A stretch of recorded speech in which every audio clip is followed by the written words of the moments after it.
नमस्कार। रामचंद्र कही गए सिया से, ऐसा कलयुग आएगा। हंस चुनेगा दाना तिनका, कौवा मोती खाएगा। आप भी सोच रहे होंगे कि मैं अपने इस बेसुरे आवाज में क्या सुनाने लगा आपको। ये गाना एक्चुअली करीब 50-60 साल पहले एक फिल्म आई थी, गोपी। उसमें दिलीप कुमार साहब पर फिल्माया हुआ है और कलयुग के रीति रिवाजों के ऊपर अच्छा सा व्यंग है। तो मैं आपको ये गाना इसलिए सुनाया क्योंकि आज इसके साथ एक बहुत ही इंटरेस्टिंग घटना घटी। ये गाना गुनगुनाते हुए मैं आज जब काम पर निकल रहा था, सीढ़ियों से उतर रहा था, तो जब नीचे उतरा तब तक ये गाना मेरे लब पे था। एक महानुभाव जो इसी बिल्डिंग में रहते हैं, उन्होंने मुझे टोका और कहा कि आपको ये गाना नहीं गाना चाहिए। मैंने कहा क्यों? तो उन्होंने कहा ये गाना बहुत डिस्क्रिमिनेटरी है।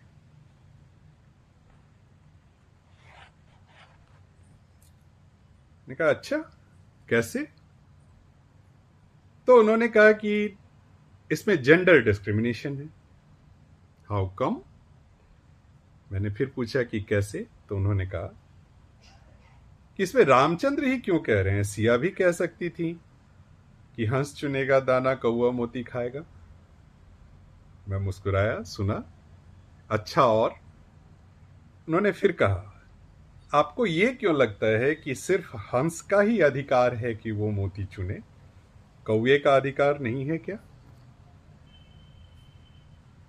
मैंने मुस्कुराकर उनकी बातें सुनी। मुझे अपने कार्य पे जाने में देर हो रही थी, इसलिए मैंने उनका धन्यवाद किया और अपने काम की तरफ बढ़ गया। परंतु ये भी सच है कि पूरे रास्ते मैं इस बात पर सोचता रहा कि जिस किसी व्यक्ति ने इस गाने को लिखा होगा, क्या वो कभी यह सोच पाया होगा कि मैं जो लिख रहा हूं वो डिस्क्रिमिनेटरी है? शायद नहीं।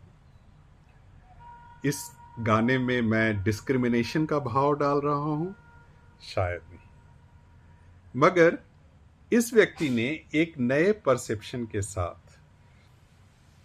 इस गाने का एक नया ही अर्थ निकाल लिया। तो ऐसा है कि परसेप्शन एक ऐसी चीज है जो किसी भी विचार को, किसी भी विषय को, किसी भी बात को अपने तरह से मोड़ सकता है। और इस चीज को समझने के लिए ये आज की जो बातचीत हुई मेरी, वो काफी। Perception is important, no doubt, but how you perceive is perhaps more important. क्योंकि अगर आप सही परसीव कर पा रहे हैं तो आप सही मतलब निकाल सकते हैं। अगर आपका परसेप्शन आपके लिए भले सही हो, लेकिन अगर वो अलग तरीके का है तो अर्थ का अनर्थ हो सकता है। इसलिए रामचंद्र कह गए सिया से, ऐसा कलयुग आएगा। आ गया है। धन्यवाद।